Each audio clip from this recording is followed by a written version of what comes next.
തൃശ്ശൂർ നടന്ന ഒരു ചടങ്ങിൽ ഒരു ചെറുപ്പക്കാരനായിട്ടുള്ള ഒരു ആത്മീയ നേതാവ്, എന്തോ ഒരു ബാബ എന്നൊക്കെയാണ് അദ്ദേഹം അറിയപ്പെടുന്നത്. അദ്ദേഹത്തിൻ്റെ ആ ചടങ്ങിൽ നമ്മുടെ പ്രശസ്ത ആത്മീയ തേജസ്സായിട്ടുള്ള നാഗാ സൈരന്ദ്രിയും പിന്നെ ഏതോ ഒരു ബാബുസ്വാമിയോ അങ്ങനെ എന്തൊക്കെയോ വലിയ വലിയ ആൾക്കാരൊക്കെ പങ്കെടുത്തു. ഇതിൽ അദ്ദേഹത്തിൻ്റെ ശിഷ്യനായിരിക്കണം ഒരു ചെറുപ്പക്കാരൻ അദ്ദേഹത്തിൻ്റെ കാല് കെട്ടിപ്പിടിച്ച് അങ്ങനെ കിടക്കുകയും അത് കഴിഞ്ഞിട്ട് പിന്നെ ഈ കാൽപാദത്തിൽ ചുംബിക്കുകയും അങ്ങനെ ചുംബിക്കുമ്പോൾ നമ്മുടെ ഈ ആത്മീയ ആചാര്യൻ കാല് നീട്ടിക്കൊടുക്കുകയൊക്കെ ചെയ്യുന്നത് ഞാൻ കണ്ടു.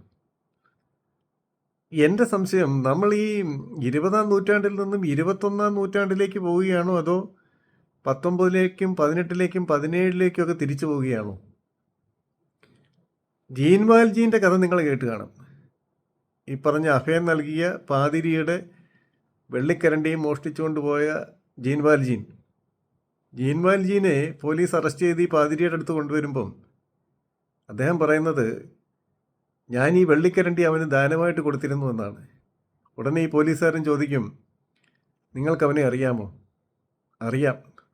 ആരാണ് അയാൾ?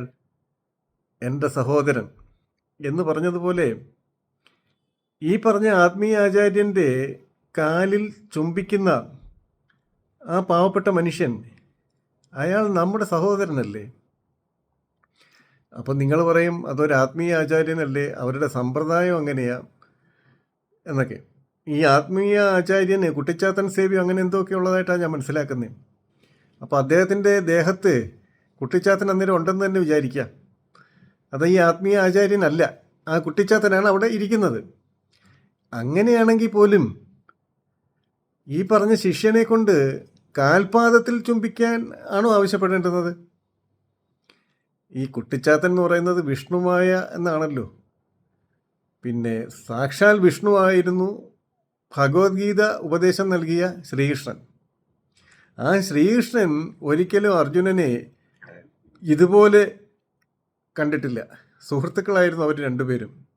അപ്പോൾ ഈ പറഞ്ഞ തൻ്റെ ശിഷ്യനെ ഒരു സുഹൃത്തിനെ പോലെ കണ്ട് ഒന്ന് ആശ്ലേഷിക്കാൻ, പിന്നെ അയാളുടെ നെറുകയിൽ ചുംബിക്കാൻ, അല്ലെങ്കിൽ അയാൾ തൻ്റെ മുഖത്ത് ചുംബിക്കാൻ ഒക്കെ ഇദ്ദേഹത്തിന് അനുവദിക്കാൻ പാടില്ലായിരുന്നു എന്നാണ് എൻ്റെ സംശയം. നമ്മുടെ മുഖ്യമന്ത്രി വളരെ ആർജവമുള്ള ഒരു മനുഷ്യനാണ്. അതായത് ഈ മുടി നഖം ഒക്കെ ബോഡി വേസ്റ്റ് എന്ന് ഉറക്കെ പറയാൻ കേരളത്തിൽ ഒരു പിണറായി വിജയനേ ഉണ്ടായിരുന്നുള്ളൂ, ഇപ്പോഴും ഉള്ളൂ. അദ്ദേഹം 10 വർഷമായിട്ട് മുഖ്യമന്ത്രിയായിട്ട് ഇരിക്കുകയാണല്ലോ.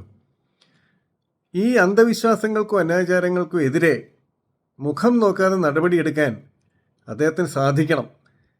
അങ്ങനെയാണെങ്കിൽ ഈ പറയുന്നത് പോലെ പരിപൂർണ പിന്തുണ നൽകാൻ കേരളത്തിലെ ജനങ്ങൾ, പുരോഗമനവാദികളായിട്ടുള്ള ജനങ്ങൾ ഒപ്പമുണ്ടാകും എന്നാണ് എനിക്ക് പറയാനുള്ളത്. Thank you very much.